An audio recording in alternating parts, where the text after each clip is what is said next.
Hello, English 102 online. This is Travis. I'm actually here on campus today in my office. This is what my office looks like. Not here a lot in the summer, but here I am today. So welcome to week 2. Week 2 is a big week because you're starting your first major project in the class. You are beginning the big question essay.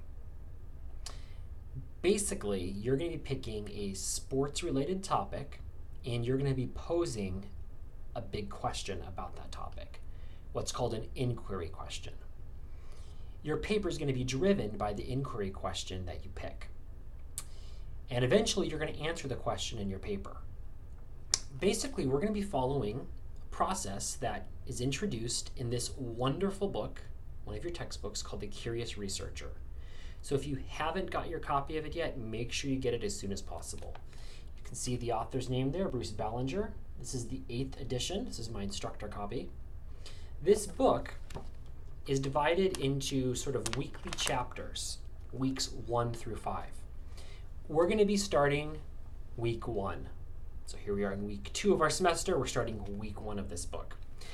Week by week, Ballinger is going to walk us through the basics of the research and writing process. So for example, from week 1, I'm flipping to it right now in my book, you're going to learn about the importance of getting curious. We're going to spend actually a little bit more time on chapter 1. It's an important chapter. So we're going to roughly be following his book week by week here as we write the big question essay. For every essay assignment, I create an instructional prompt for you. So that's probably the first thing you'll see this week is my prompt. It'll give you the instructions, tell you kind of what to expect. It will give you the criteria with which I'm grading your essay. So your essay, we're going to be starting this week and working on it multiple weeks. This is part of the writing process, where instead of just giving you an assignment and crossing my fingers and hoping you guys get it done at some point, we're going to be doing a more structured week by week process through the assignment. So that's why we have the Curious Researcher to help us with the process. Again, I love this book. I've taught with it for many years. It's got many good exercises and examples, and he's just one of the best textbook writers I've seen. Very readable, enjoyable voice as a writer. So I hope you enjoy the book, and I hope you find it to be useful for other source-based writing you do in your life. All right, so that's the big thing for this week. The big question essay begins. We're also going to begin learning about some of the sports-related topics. So starting this week, we're going to have a lot of big sports topics because we're writing a big question essay.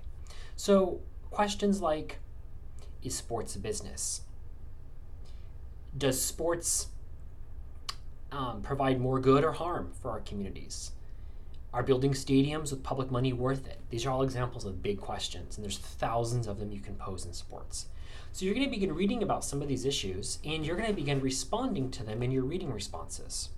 So for your reading responses, this is where our next book comes into the class. They Say, I Say. Hold it up to the camera a little bit closer. You can see the authors. Gerald Graff, Kathy Birkenstein. This is the 3rd edition, has this nifty cover.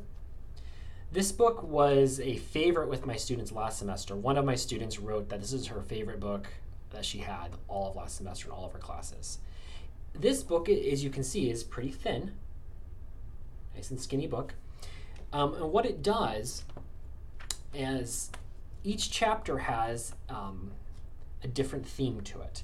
All the themes tell you how to write about sources or write about other people's ideas. And what is so special and unique about this book are these different templates. Our authors give you these various templates for writing with sources.